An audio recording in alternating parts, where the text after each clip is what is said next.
Howdy y'all, welcome back. Thank you for being here. As promised, I'd like to dive further into the history of the American state of Illinois. What I've discovered today will really begin to unravel this rabbit hole. While much of the modern understanding of Illinois appears to focus on Chicago as the starting point for the mainstream narrative, just like much of America, the history of Illinois traces back to origins related to both indigenous culture, but also a certain amount of mystery. As mentioned in the previous video, the current capital of Illinois is Springfield. However, Springfield is the third capital of Illinois, after being named such in 1839, after a rigorous campaign by Abraham Lincoln and his associates known colloquially as the Long Nine. Lincoln himself was shrouded in lots of mystery. The Long Nine were 9 men, including Lincoln, whose combined heights equaled close to 60 feet. When Lincoln first ventured out on his own in his 20s, he skipped over Springfield initially and settled New Salem, a fledgling town on the edge of the wilderness.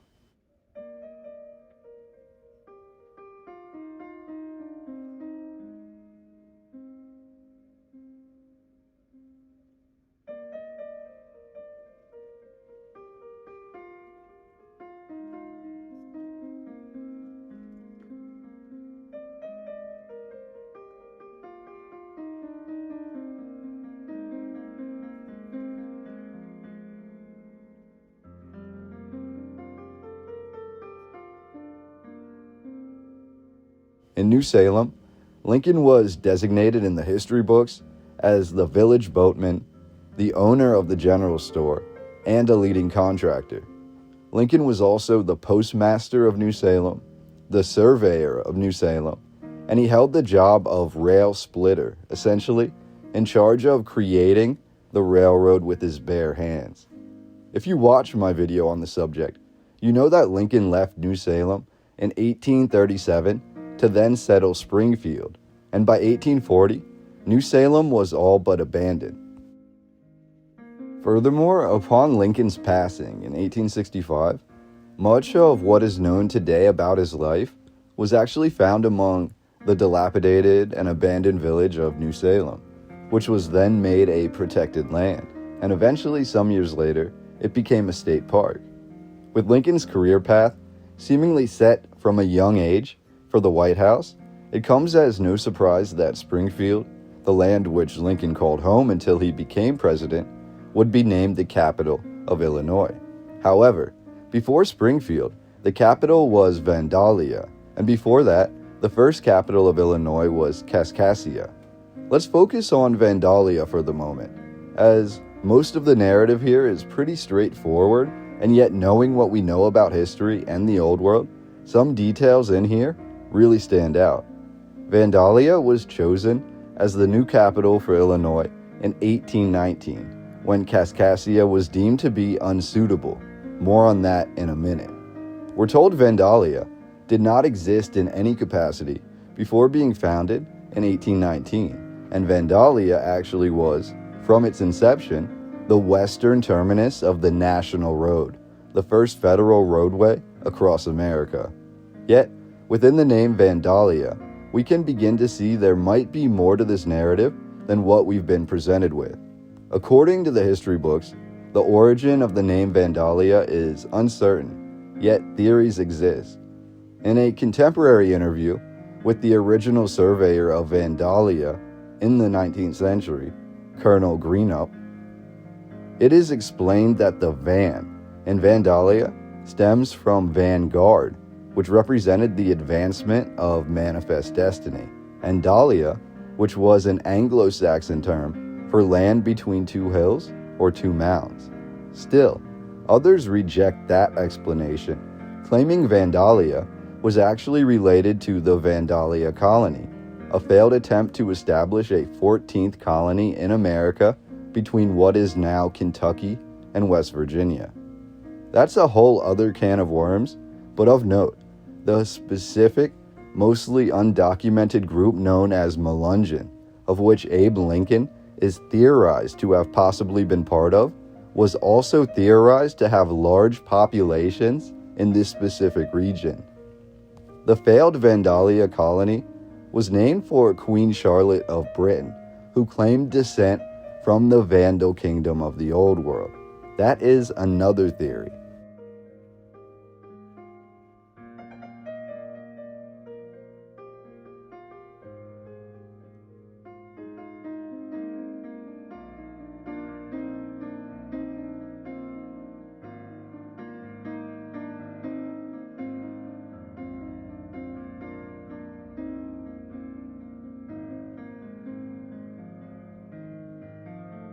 That facet of the argument makes this next part even stranger. There's significant argument made that those who chose the landscape of Vandalia or the capital of Illinois and then chose the name actually picked the name because they believed the Vandals of the Old World, known since Roman times, were actually one and the same as the indigenous people who occupied Illinois. Thus, seeing whom they thought were Vandal Germanic warriors throughout Illinois, they named the land Vandalia. I'm not sure if you've seen depictions of Native American warriors as compared to Vandal warriors of Roman times. However, if we look at some of the older artwork, we can see a lot of similarities. We're told when Abraham Lincoln moved to Springfield, it essentially caused a massive shift in the population of Illinois, who all began to settle north near Lincoln, and thus Vandalia gave way to Springfield as the capital. Yet before Springfield and before Vandalia, there was Kaskaskia, and this history is equally as jam-packed with fascinating, if not questionable details. The city of Kaskaskia was founded by the French as part of the Illinois country, and was named after the Kaskaskia people, who had dominated Illinois and beyond since at least the year 1500, if not earlier. The rise of the Kaskaskia people appeared to coincide with the fall of the mound builder culture, the same mound builders that Abe Lincoln addressed in a speech, but I digress.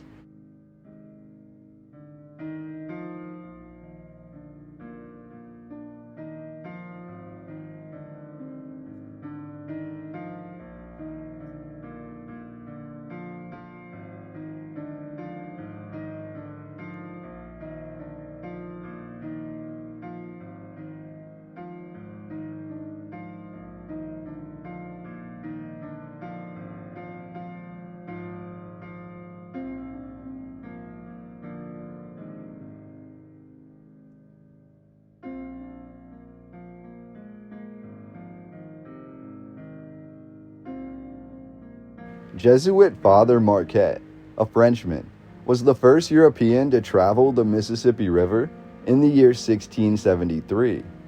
Today, the Illinois indigenous people are mostly grouped together in the historical record. However, Father Marquette noted that the Kaskaskia were the dominant group of Illinois, which is further illustrated by the fact that the Grand Village of the Illinois, a fortified settlement which was the ruling homestead of the Illinois people, was in the control of the Kaskaskian chiefs. The land under the control of the Kaskaskian people stretched from modern Arkansas through Missouri, as well as including nearly all of Illinois and west into Iowa. In 1703, further missionaries arrived to the fortified Kaskaskia village, where they set up a permanent settlement and trade post. Kaskaskia then became part of the French Illinois country, which was part of the larger New France. By 1718, the French had built a large star fort, known as Fort de Chartres, and by that time, they had also started importing slave labor, according to the narrative. Alternate theories, again just theories, suggest that the fort may have been pre-existing in some fashion, and that the slave labor that was imported to the area may have already been there in those that were captured from the original indigenous fortress. Just food for thought. Adding to this brain fuel, we're told around 1720, the population of Kaskaskia was estimated to be around 2,000 people, most of them being indigenous. Around 40 years later, in 1763 and the 7 Years' War, we're told much of the Kaskaskian tribe had either assimilated with the French or been lost to disease. One possible cause to this could be seen as a precursor around 1695. This was shortly after the record says the French first contacted the Illinois tribes, and we're told that bison in the area around Kaskaskia were said to have been hunted until they no longer could serve as a source for the indigenous people. Many of the tribe were said to have fled the area when this happened, which paved the way for the French inheriting this region. However, the facts keep coming, and they don't get any less questionable. In 1741, King Louis XV commissioned a massive bell to be sent to Kaskaskia for its church. We're told the Kaskaskia farmlands were so fertile that it was Kaskaskia that helped save New Orleans from starvation during its early years.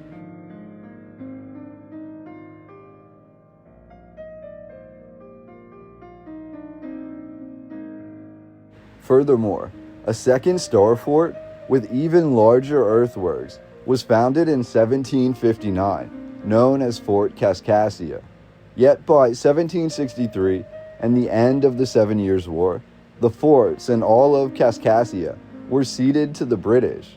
In 1778, Kaskaskia was captured by American patriots, whose first task was to ring the massive bell that I just told you about, which thenceforth became known as a Liberty Bell. Eventually, the entire red brick church and other buildings in Kaskaskia were torn down brick by brick, moved across the Mississippi River, and rebuilt in a second village, also called Kaskaskia. Again, it doesn't really add up. In 1803, William Henry Harrison, who would later in 1841 be President of the United States for only 1 month, signed a treaty, as at this time he was the governor of the Indian Territory. This 1803 treaty granted the Europeans all lands around Kaskaskia, but designated Kaskaskia as protected land for the Kaskaskian tribe, which makes it even more fascinating that it was this indigenous city of French star forts and not a designated European part of Illinois that was then named as capital of the territory in 1809 and then capital of the state. Further, the timeline is interesting, to say the least. Kaskaskia, again, a designated indigenous city, had a printing press as early as 1814, when Illinois' first newspaper began being printed here. By 1818, as capital, Kaskaskia was the site to the first constitutional convention and the first legislative session of the state. At its peak population of well over 7,000 people in 1819, Kaskaskia was then removed as state capital, and the capital was transferred to the newly founded Vandalia. Reading between the lines, just through the name alone, you can see that the transition went from indigenous or possibly old world American in Kaskaskia to Vandalia, which appears to be tongue-in-cheek symbolism. The reason for the move is even more questionable, and it actually involved a mud flood. I kid you not. Apparently, as the fledgling technology of steamboats rapidly began to take over America, themselves possibly being inherited tech, but I digress. As these steamboats conquered the river travel, we're told rivers began to widen. Partially, this was due to deforestation to feed the engines of the great water vessels, but partially this was due to the intentional widening of certain rivers to make steamboat travel easier. We're told this caused massive erosion on the riverbanks, which would then collapse, often creating an overflow of mud, which would then endanger the cities nearby. As Kaskaskia was a city said to be affected by this, the capital was relocated to Vandalia, quote, for safety. But it gets even stranger, if you can believe it. In 1832, a second treaty was signed, which took Kaskaskia away from the Kaskaskian Indigenous People. This was signed directly after the Black Hawk War, of which Abraham Lincoln just so happened to be a leading soldier. Then, in 1844, the Mississippi River appeared to change course, rapidly increasing in size and washing away the ancient and former capital city of Kaskaskia. This was known as the Great Flood of 1844, and nearly all the coastal towns and fortresses on the Mississippi were destroyed. Kaskaskia became a small island in the middle of the Mississippi, where it sat as an abandoned ruin until about 1881, when the Mississippi changed course again, this time swallowing the city of Kaskaskia entirely, as the Mississippi changed channels from west of the Kaskaskia River to east of it, completely submerging the former capital city in the process.